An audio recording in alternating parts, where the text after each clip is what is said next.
Good morning guys, तपाईलाई स्वागत छ मेरो युट्युब च्यानलमा। अहिले चाहिँ बिहानको 6 बजिरहेको छ। सो आज चाहिँ म तपाईलाई एउटा महत्त्वपूर्ण विषयको बारेमा जानकारी दिन आइसकेको छु। सो आजको टपिक रहेको छ के हस्तमैथुनले हाम्रो पढाइमा असर गर्छ। सो गाइज, म आज यसै विषयको बारेमा तपाईलाई म डिटेलमा जानकारी दिनेछु। मैले अलरेडी एउटा पहिला मेरो युट्युब च्यानलमा एउटा स्टोरी पोस्ट गरेको थिएँ गाइज। एउटा साथीले मलाई स्टोरी मेसेज गर्नुभएको थियो कि मैले हस्तमैथुनले गर्दा मेरो जीवन कसरी बर्बाद भयो। हो, आज म यसै विषयको बारेमा तपाईलाई जानकारी दिनेछु डिटेलमा। सो मेरो भिडियो अन्तिमसम्म हेर्नु होला, किनकि यसले तपाईलाई धेरै सहयोग गर्नेछ। मैले मेरो स्टोरीमा के पोस्ट गरेको थिएँ पहिला भनेपछि एउटा व्यक्तिले अनि मलाई मेसेज गरेका थिए कि मैले हस्तमैथुनको चक्करमा मेरो पढाइ एकदमै बर्बाद भयो। म पहिला टप गर्थेँ, स्कुलमा फर्स्ट आउँथेँ, सेकेन्ड आउँथेँ, तर त्यो हस्तमैथुन गर्न लागेपछि मेरो 10 मा फेल भए, 3-4वटा विषय लाग्यो भन्ने स्टोरी मैले पोस्ट गरेको थिएँ। सो गाइज, यो 100% सही हो, किनकि हामी जब कुनै गलत आदत गर्छौँ तब हाम्रो पछाडि रहेका सही आदतहरू खराब हुँदै जान्छन्।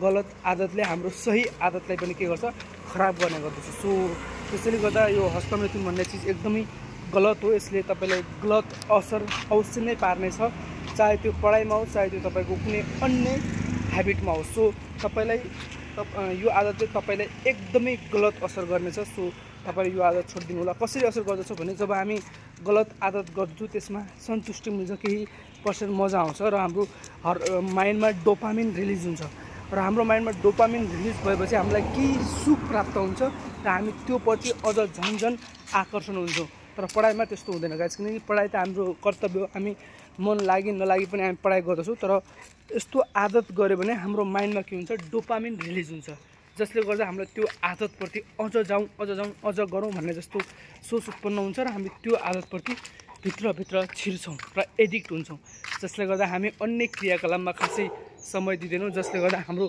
जीवन सर्वनाश भएर जान्छ। सो त्यसैले गर्दा म के भन्छु भने यो गलत आदतलाई छोडिदिनुहोस्, अगाडि बढ्नुहोस्, आफ्नो लक्ष्यमा फोकस गर्नुहोस्। जब 1 सेकेन्डको रमाइलोको लागि यो आदतले तपाईँलाई सर्वनाश गर्नेछ। सो यस्तै हो, जिन्दगीमा हामीले कुनै पनि कामहरूको डिसिजन लिनुभन्दा अगाडि हामीले त्यसको सही गलत त्यो बुझ्नु अति आवश्यक छ, किनकि यदि त्यो बुझिएन भने त्यसले हाम्रो जीवनलाई सर्वनाश पारिजानेछ। पढाइमा 100% असर गर्छ। हस्तमैथुनले हाम्रो स्मृति शक्ति पनि एकदमै कमजोर गर्छ, जसले गर्दा हामी पढाइमा कुनै पनि कुरा सजिलै याद गर्न सक्दैनौँ र त्यसले गर्दा हामी पढाइलाई बिर्सिँदै जान्छौँ। सो यसले हाम्रो माइन्डलाई कमजोर गर्छ, फोकस शक्ति नाश गर्छ, शरीरको स्फूर्ति नाश गर्छ, अनि शरीरमा कमजोरी ल्याउँछ, आँखा कमजोर गराउँछ, विभिन्न किसिमका हजारौँ समस्याहरू आउँछन्। सो त्यसले गर्दा जीवनमा हामीले ब्रह्मचार्यको पालना गर्न आवश्यक छ। ब्रह्मचार्य भन्नाले यो होइन कि हामी जोगी बन्न आवश्यक छ।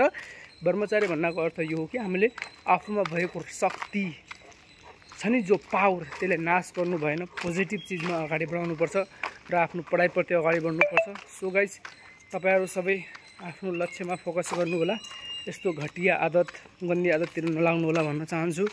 किनकि यो कुराहरू मैले चाहिँ अब गीता ज्ञान मान्छेका धेरै कुराहरूबाट रिसर्च गरेर तपाईँलाई यस्तो सम्बन्धी भिडियोहरू बनाउन गइरहेको हुँ। सो त्यस्तो कुनै हाइफाई एडिटर त्यस्तो नभएको कारणले गर्दा मैले चाहिँ नर्मल्ली अब खालि ज्ञानको कुरामा त तपाईँलाई जानकारी दिएको छु, कामको सँगसँगै, किनकि म अहिले काममै छु, डग वाकिङ गराउँदैछु नि त। सो त्यसमै हो, किनकि मसँग अहिले त्यस्तो रुमको खासै व्यवस्था छैन, भिडियो कसरी बनाउने, अब एडिटिङ गर्नको लागि टाइम पनि मिल्दैन, आफ्नो पढाइ पनि गर्नुपर्छ। सो म चाहिँ अहिले कोरियन भाषा पढिरहेको छु गाइज। तपाईँहरू पनि आफ्नो कुनै न कुनै पढाइमा लाग्नु होला, किनकि पढाइ भनेको हाम्रो पूजा हो।